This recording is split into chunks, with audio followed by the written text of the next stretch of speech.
Hello dear student, I welcome you all to my YouTube channel E Gurukul Academy. जैसा कि friends पिछले class में हमने एसिड के बेसिक इंट्रोडक्शन देखे थे और कुछ कॉमन एसिड्स के बारे में आपको बताया गया था और एसिड किसको कहते हैं दरअसल वो डेफिनेशन आपको दिखाया गया था। ठीक है ना।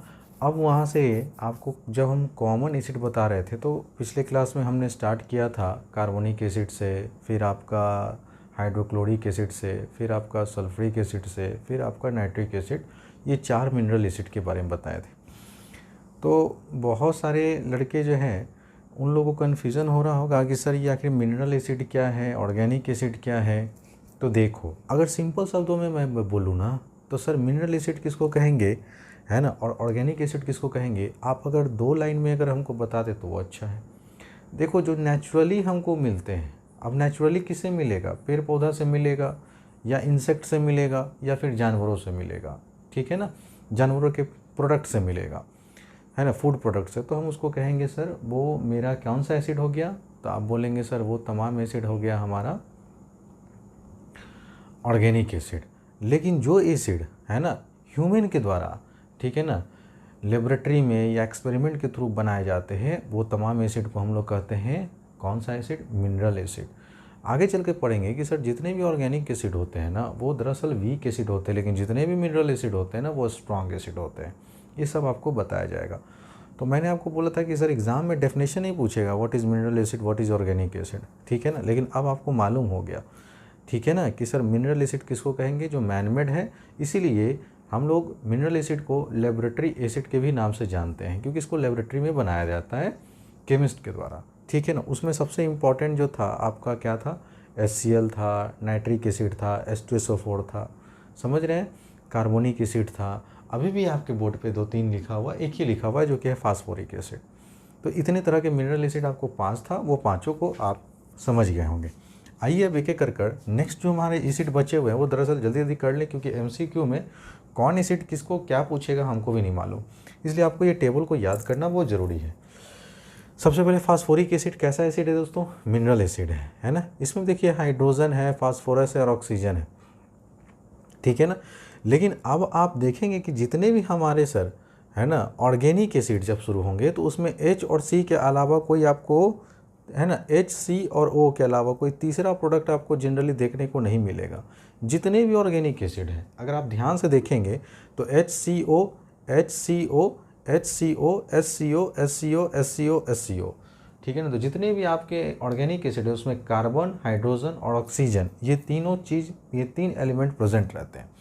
जबकि मिनरल एसिड में हाइड्रोजन, ऑक्सीजन के अलावा कोई भी अदर एलिमेंट भी प्रेजेंट रह सकता है। ठीक है। आइए सर, फास्फोरिक एसिड का फॉर्मूला होता है आपका H3PO4 और सर ये यूज्ड होता है इन एंट रस्ट पेंट्स में एंड फर्टिलाइजर्स में, है ना। तो ये याद रखिएगा, पेंट्स और फर्टिलाइजर्स में इसका इस्तेमाल किया जाता है। नेक्स्ट आते हैं सर, अब यहाँ से आपका स्टार्ट हो जाता है आपका ऑर्गेनिक एसिड। तो सबसे इम्पॉर्टेंट आप इसी को कर लीजिए, क्योंकि कार्बन कंपाउंड जब पढ़ेंगे तो फॉर्मिक एसिड और दूसरा आपका एसिटिक एसिड, ये 2 इम्पॉर्टेंट में लगा रहा हूँ। ठीक है ना, इसलिए आप इन दोनों इम्पॉर्टेंट वाले को एकदम रट जाएंगे। सर ये भी ऑर्गेनिक एसिड है, फॉर्मिक एसिड और एसिटिक, सब का सब अब ऑर्गेनिक आएगा। फॉर्मिक एसिड का फॉर्मूला याद रखिएगा HCOOH होता है। ठीक है ना।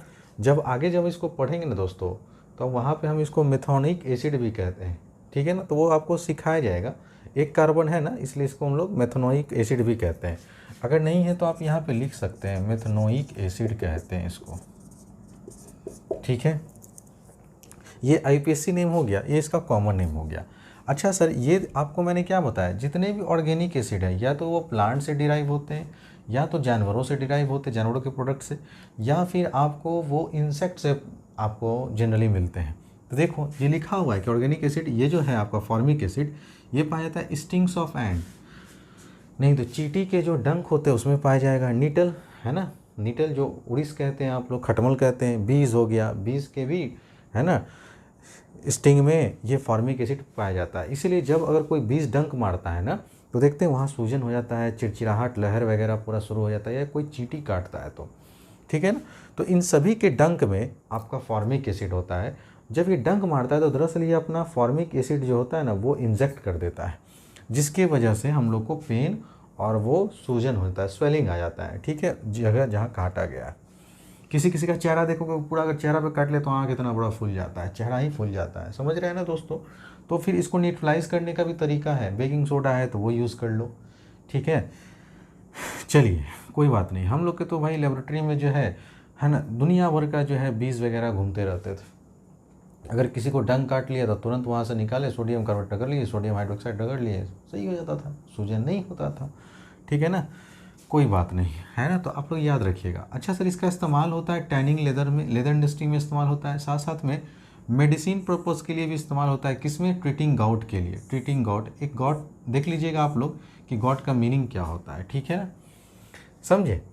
अब आइए सर, ट्रीटिंग गॉट, गॉट का सब बच्चा लोग जो है गूगल पे सर्च मारेगा, ये हो गया आप लोग का होमवर्क, क्या कि ये गॉट, ट्रीटिंग गॉट में क्या, गॉट का मतलब क्या होता है, GOUT, आपको वहाँ पे आंसर मिलेगा, सारे बच्चे लोग वहाँ पे ये काम करेंगे। नेक्स्ट है आपका acetic acid. Sir acetic acid भी ऑर्गेनिक एसिड है, क्यों? क्योंकि इसमें CH और O तीनों एलिमेंट प्रेजेंट है, कार्बन, हाइड्रोजन और ऑक्सीजन, इसके अलावा कोई अदर एलिमेंट प्रेजेंट नहीं है। अगर ये 3 तरह का एलिमेंट कहीं भी मौजूद होगा तो आप आंख बंद करके मारोगे ऑर्गेनिक, बाकी जो बच गया वो हो गया मिनरल। बात समझ रहे होंगे। इसका फार्मूला याद रखिएगा एसिटिक एसिड का, CH3COOH होता है। सर विनेगर है ना, जो सोया सॉस होता है, तो देखते हैं ना एक वाइट कलर का लिक्विड आप लोग डालते हैं चाउमीन में, वही तो विनेगर है। अगर वो भी नहीं समझे तो मम्मी तो नींबू का अचार बनाती है ना, तो नींबू का अचार का जो लिक्विड होता है वाइट कलर का, वही तो आपका विनेगर होता है। Used as solvent in the manufacture of dyes and perfumes. तो सर डाइज और परफ्यूम्स में इसका इस्तेमाल करते हैं हम लोग, ठीक है ना, क्योंकि इसका स्मेल बहुत अच्छा होता है ना। नेक्स्ट आइए लैक्टिक एसिड। लैक्टिक एसिड भी आपका ऑर्गेनिक एसिड होता है, इसका फॉर्मूला होता है C3H6O3, responsible for souring of milk in and in curd, ठीक है ना। तो मिल्क का खट्टा होना, ख़राब होना और कर्ड में बदलना, इस कर्ड में कौन सा एसिड पाया जाएगा, कोई पूछेगा तो क्या बोलोगे सर? Lactic acid. दूध का फटना किसकी वजह से? सर लैक्टिक एसिड, ठीक है ना, तो याद रखिएगा, है ना। ये भी खूब पूछता है कि responsible for souring of milk and in curd, वो क्या, कौन सा एसिड होता है? तो लैक्टिक एसिड। नेक्स्ट आप अगर देख रहे होंगे तो वो है आपका बेंजोइक एसिड। बेंजोइक एसिड भी ऑर्गेनिक एसिड है, क्योंकि सर यहाँ पे कार्बन है, हाइड्रोजन और ऑक्सीजन है, बस आपका नंबर ऑफ एटम्स याद रखिए। C6H5COOH को हम लोग कहते हैं बेंजोइक एसिड, ठीक है दोस्तों। यहाँ पे आइए, use as a food preservative. अगर एग्ज़ाम में आता है कि कौन सा एसिड जो है इसका इस्तेमाल करते हैं एज अ फूड प्रिजर्वेटिव, तो आपके ऑप्शन में 4 ऑप्शन में होंगे, बेंजोइक एसिड एक ऑप्शन होगा, उसी को आप टिक मारेंगे। बात समझ रहे हैं दोस्तों। एक एक एसिड मैं बता दे रहा हूँ ताकि जब आप एग्ज़ाम में बैठे ना तो आपके अंदर पूरा फुल कॉन्फिडेंस हो, ठीक है ना। और नॉलेज तो जितना आप लोग को होगा ना दोस्तों, शायद वो किसी लड़का या लड़की को होगा जो 10th में पढ़ रहा होगा, ये मेरी पर्सनल गारंटी है, अगर आप हमसे पढ़ रहे हैं तो, ठीक है ना। नेक्स्ट आपका आता है सर साइट्रिक एसिड। तो जितने भी खट्टे फल होंगे, जैसे लेमन हो गया, ऑरेंज हो गया, नारंगी हो गया, या कोई भी खट्टे फल, उन सब में क्या पाया जाता है दोस्तों? साइट्रिक एसिड, है ना। इसीलिए आप एसिड के सबसे पहले देखते थे लड़का क्या बोलता है? Sir acid are souring taste बोलता था ना, वो दरअसल ऑर्गेनिक एसिड के बारे में बोलता था, ठीक है ना। और ऑर्गेनिक एसिड में भी कौन सा एसिड है आपका? साइट्रिक एसिड, ठीक है ना। तो आप ही सोचिए क्या वो डेफिनेशन कंप्लीट था? वो बकवास डेफिनेशन था ना। अब आपको समझ में सब कुछ आ रहा होगा कि मैं कैसे पढ़ा रहा हूँ और कहाँ से आपको उठाते चल रहा हूँ और उठाते चल रहा हूँ और उठाते चलूँगा आगे भी, समझ रहे हैं ना। तो कोई भी चीज़ पढ़ाने का एक सिस्टम होना चाहिए, एक तौर तरीका होना चाहिए, ये नहीं कि NCERT लाए और लाइन बाय लाइन पढ़ दिए, है ना। बच्चा भी खुश, सर, है ना, wow I have completed my course, and the boys and girls don't know nothing, है ना, उसको कोई भी नॉलेज नहीं है, ठीक है ना। तो ऐसा पढ़ाई कभी मत करना जीवन में। वो टीचर, है ना, बस आपके लाइफ के साथ खिलवाड़ कर सकता है, आपको ज्ञान नहीं दे सकता है, ठीक है ना, ध्यान दीजिएगा। तो सर साइट्रिक एसिड का फॉर्मूला होता है सर C6H8O7, ठीक है ना। देखो अब आप बोलेंगे सर क्या ये फार्मूला याद रखना ज़रूरी है क्या नीचे वाले का? हम कहेंगे देखो फार्मूला अगर याद कर ले तो अच्छी बात है ना, कोई भी चीज़ ख़राब नहीं चलता है, ठीक है ना। कोई आपसे पूछ देगा साइट्रिक एसिड का फॉर्मूला क्या होता है, तो आपको याद रहेगा तो आप तुरंत बोलेंगे सर C6H8O7 होता है। Present in lemon, oranges and any other, है ना, साइट्रस फ्रूट, कोई भी साइट्रस खट्टे फल होंगे उसमें आपको हमेशा साइट्रिक एसिड पाया जाएगा। और विटामिन सी जिसको कमी होता है उसको डॉक्टर क्या प्रीफर करता है कि भाई आप साइट्रिक फ्रूट्स खाएं, क्यों? क्योंकि आपकी बॉडी में साइट्रिक एसिड की कमी है, जिसकी वजह से तरह तरह के रोग होते हैं। आइए नेक्स्ट है आपका टार्टेरिक एसिड। ये भी आपका ऑर्गेनिक एसिड है जिसका फार्मूला होता है C4H6O6 और ये प्रेजेंट होता है टैमरिन मतलब कि इमली में। तो अगर इमली में कोई पूछेगा कि इमली में कौन सा एसिड पाया जाता है तो आप बोलेंगे सर टार्टेरिक एसिड।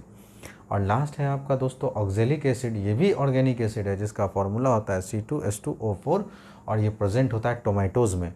तो टमाटर है ना जो खाने में बहुत अच्छा लगता है, तो सोचिए अगर कोई आपसे पूछेगा या एग्ज़ाम में पूछ देगा अरे बताओ भाई टोमेटो में पाने वाला एसिड कौन सा है, तो आप क्या बोलेंगे ऑक्जेलिक एसिड, है ना, जिसका फार्मूला होता है C2H2O4। उम्मीद करता हूँ स्टूडेंट कि आप लोग को ये टेबल आप लोग अच्छे से याद कर लेंगे। अगर MCQ नहीं चाहते हैं कि आपका छूटे, क्योंकि हमको पता है कि MCQ का क्वेश्चन कहाँ से बनता है और कहाँ से नहीं पता है, समझ रहे हैं दोस्तों, है ना। आप इसको राइट डाउन करें।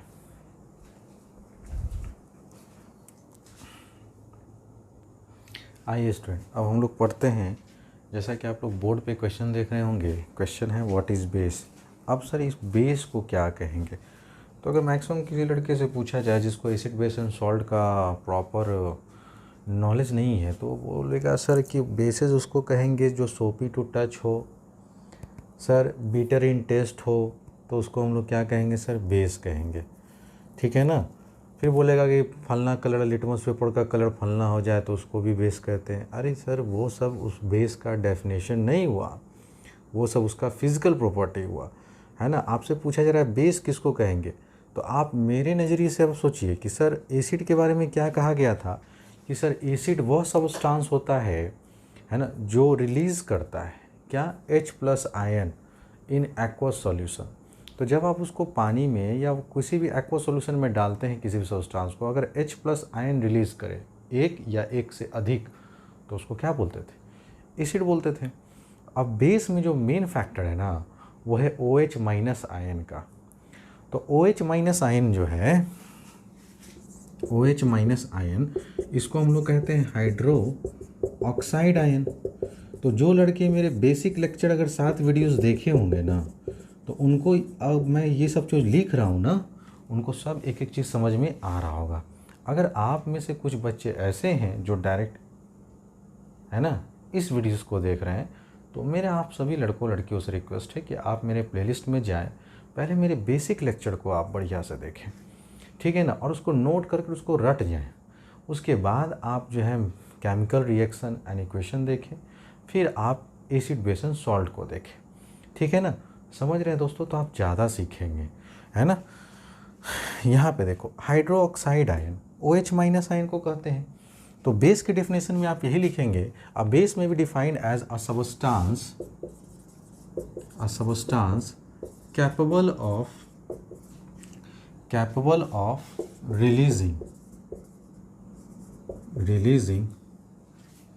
releasing one or more OH- ions in an aqueous solution,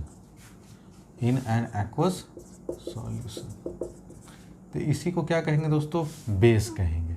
तो सर बेस किसको कहेंगे, जैसे मान लीजिए कि ये सोडियम हाइड्रोक्साइड है NaOH और ये आपका यहाँ पे सर एक्वा सॉल्यूशन है, वाटर है मान लीजिए। अब इसमें आप इसको डालिएगा ना तो ये होगा क्या, Na+ अलग हो जाएगा और OH- आयन अलग हो जाएगा। तो यहाँ देखिए कि जैसे इस सब्सटेंस को उठा के एक्वा सॉल्यूशन में डाले तो OH- दिया ना, अरे एक को दिया, लेकिन दिया कि नहीं दिया। तो हम क्या बोले कि बेस उसको बोलेंगे जब उसको एक्वा सॉल्यूशन में अगर डिज़ोल्व करवाते हैं तो वो OH- आयन या तो एक दे या एक से अधिक दे, तो उसको सारे सब्सटेंसेस को हम लोग क्या बोलेंगे, बेस कहेंगे। तो आइए कुछ एग्जाम्पल आप बेसिस का याद कर लेंगे,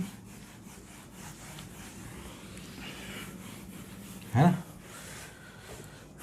चलो तो एग्जाम्पल है ना, तो मान लीजिए पहला एग्जाम्पल हमने यही लिख दिया NaOH, दूसरा लिखा KOH, ठीक है। तीसरा लिख लीजिए CaOH का होल ट्वाइस और ETC कर देंगे दोस्तों।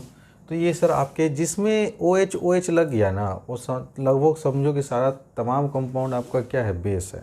OH लगने पे वो बेस हो गया, ठीक है। अब यहाँ से सम कॉमन बेसिस का आप एग्जाम्पल लिखेंगे और टेबल बनाएंगे फिर से। है ना। तो बेसिस में आपको बहुत कम पढ़ने थे, एसिड में ज़्यादा जानना था। आइए स्टूडेंट देखिए, सबसे पहला जो बेस आपको याद रखना है वो है आपका सोडियम हाइड्रोक्साइड।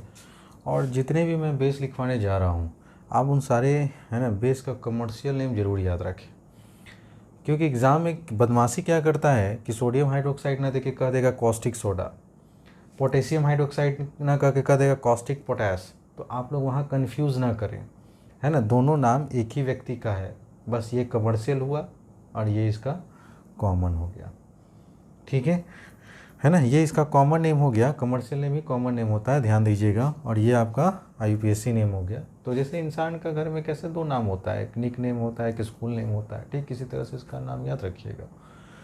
तो सर पहला जो हमको बेस पढ़ना है वो पढ़ना है आपका सोडियम हाइड्रोक्साइड। इसका कमर्शियल नेम याद रखिएगा दोस्तों, क्या होता है, कॉस्टिक सोडा। केमिकल फार्मूला याद रखेंगे, सोडियम हाइड्रोक्साइड का होता है NaOH, आ गया ना OH। सर इसका यूजेस याद रखेंगे, इन the manufacture of soap industries में, रिफाइनिंग ऑफ पेट्रोलियम में, पेपर पल्प इंडस्ट्रीज़ में भी इसका इस्तेमाल किया जाता है सोडियम हाइड्रोक्साइड का। दूसरा जो आपको बेस याद रखना है वो है पोटेशियम हाइड्रोक्साइड, जिसका कमर्शियल नेम होता है कॉस्टिक पोटैश, और इसका फार्मूला होता है दोस्तों KOH, है ना, समझ गए। ये सर स्टोरेज बैटरीज़ में, अल्कलाइन स्टोरेज बैटरीज़ में इसका इस्तेमाल करते हैं। मैन्युफैक्चर ऑफ सोप, सोप बनाने में भी इसका इस्तेमाल होता है। Sir absorbing CO2 gas, CO2 gas को एब्जॉर्ब करने के लिए भी हम लोग पोटेशियम हाइड्रोक्साइड या कॉस्टिक पोटैश का यूज़ करते हैं। 2 ठो आप अभी लिखिए, इसके बाद फिर मैं इसको डिलीट कर कर तीसरा चौथा लाता हूँ।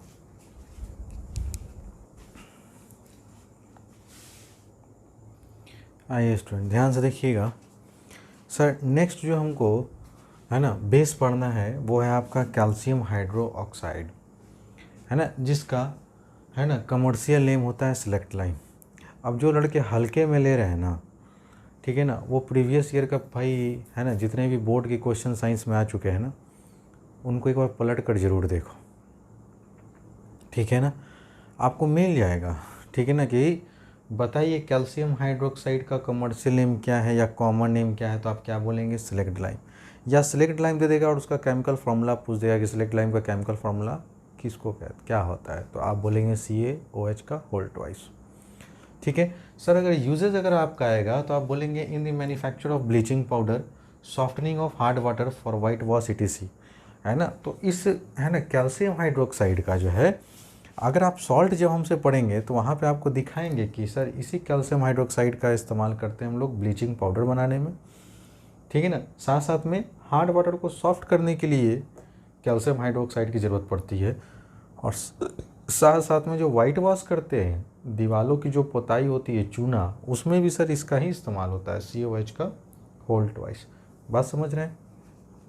नेक्स्ट जो है ना VBI आप लगाएंगे इसको, है ना, और VBI लगाएंगे आप इसको, ठीक है।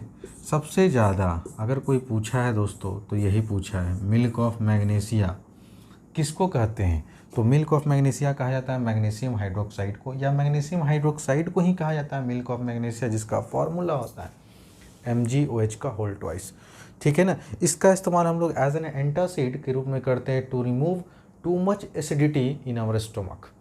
तो जब HCl उथल पुथल मचाता है ना दोस्तों, तो उसको मिल्क ऑफ मैग्नीशिया पिला दो, ठीक है ना, उसकी एसिडिटी धीरे धीरे क्या होगी, ख़त्म होगी, है ना। कहते हैं ना इनो ऑन एसिडिटी गॉन। बात समझ रहे हैं दोस्तों। तो ये जो इनो रहता है वो दरअसल उसमें किसका कंटेंट रहता है, मिल्क ऑफ मैग्नीशिया का। ये एक बेस है, ठीक है ना। तो एसिड को न्यूट्रलाइज करने के लिए हमको एक बेस की रिक्वायरमेंट होती है, ठीक है ना दोस्तों। बात समझ रहे हैं ना। तो याद रखिएगा ये 2 एसिड है ना, ये 2 बेस जो है काफ़ी इंपॉर्टेंट है। जितने भी मैं करवा रहा हूँ आप बस मन से उसको याद करते चलिए, और उसके एग्ज़ाम में बैठिए तो सही, उसके बाद आप हमसे मिलिए तो सही, ठीक है ना। आपकी नॉलेज बहुत अच्छी होगी, ठीक है ना। हम आपके साथ कभी भी टाइम पास नहीं कर सकते हैं, हम आपके साथ जेन्युइन आपको पढ़ा सकते हैं और एक स्टैंडर्ड नॉलेज आपको दे रहे हैं, ठीक है ना दोस्तों। So please take your time.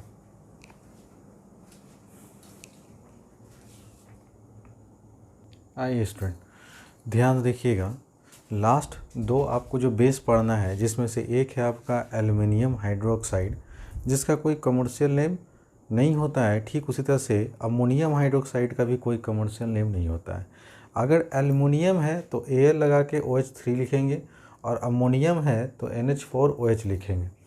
तो अमोनियम हाइड्रोक्साइड का फॉर्मूला हो गया NH4OH, और एल्युमिनियम हाइड्रोक्साइड का हो गया AlOH3। अब ये एल्युमिनियम हाइड्रोक्साइड का हम लोग फोमिंग एजेंट के रूप में, माने फायर एक्सटिंग्विशर में जो फोम के रूप में निकलता है ना, वो यही रहता है एल्युमिनियम हाइड्रोक्साइड। तो फोमिंग एजेंट के रूप में फायर एक्सटिंग्विशर में हम लोग कौन से बेस का इस्तेमाल करते हैं दोस्तों? तो एल्युमिनियम हाइड्रोक्साइड। अब अगर ग्रीस लग गया तो उसको रिमूव करने के लिए, कपड़े पे अगर ग्रीस लग जाता है तो आप चाहते हैं कि वो ग्रीस का दाग हट जाए, और आपकी मम्मी से वो दाग नहीं हट रहा है, तो आप उनको ला के दे दीजिए क्या चीज़? अमोनियम हाइड्रोक्साइड मार्केट से NH4OH, और तब उस कपड़े को उससे धोइएगा तो वो रिमूव हो जाएगा, ठीक है ना। And in cleaning windows panes, जैसे बुर्ज खलीफा है ना, तो ये जो बुर्ज खलीफा है दोस्तों, देखते हैं कितना बड़ा शीशा का पूरा बिल्डिंग जो है दुबई में जो है वो क्या है? शीशा का ही है बुर्ज खलीफा।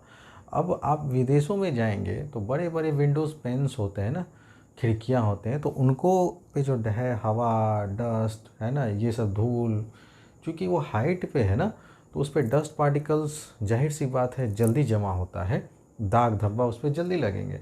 और वो बिल्डिंग आप देखते होंगे कि एनी टाइम वो चमकता ही रहता है ना। तो कुछ नहीं लेते हैं हम लोग, अमोनियम हाइड्रोक्साइड लेते हैं सॉल्यूशन, और उससे क्या करते हैं? विंडोज़ के पेन्स को साफ़ करते हैं, तो वो पूरा एकदम क्लीन हो जाता है। आप समझ गए होंगे, ठीक है ना। अगर आपके कार के विंडो स्क्रीन पे भी अगर इस तरह का अगर कुछ दाग वगैरह है, तो आप अमोनियम हाइड्रोक्साइड से उसको अगर साफ़ करेंगे तो शीशे के गिलास एकदम चमाचम चमकने लगेंगे। बात समझ रहे हैं दोस्तों? तो आज है ना, आपने बेस के बारे में पढ़ा, कुछ जो बेस जो हमारे एग्जामिनेशन पॉइंट ऑफ व्यू से इम्पॉर्टेंट थे वो जाने, जिनका कमर्शियल नेम या कॉमन नेम आपको एकदम रटना है, उसका फॉर्मूला जितना भी है वो अभी फ़िलहाल यही करना है। अभी मैंने कभी स्ट्रॉन्ग एसिड की बात नहीं की है, अभी मैंने स्ट्रॉन्ग बेस की बात भी नहीं की है, तो जाहिर सी बात है अगले लेक्चर में हम लोग इसी सिलसिले को आगे बढ़ाएंगे। अब अगर आप मेरे साथ पढ़ रहे होंगे तो एक देख रहे होंगे कि सर एक पीक नॉलेज लेते हुए धीरे धीरे हम लोग आगे ऊपर स्लाइटली बढ़ रहे हैं, ठीक है ना।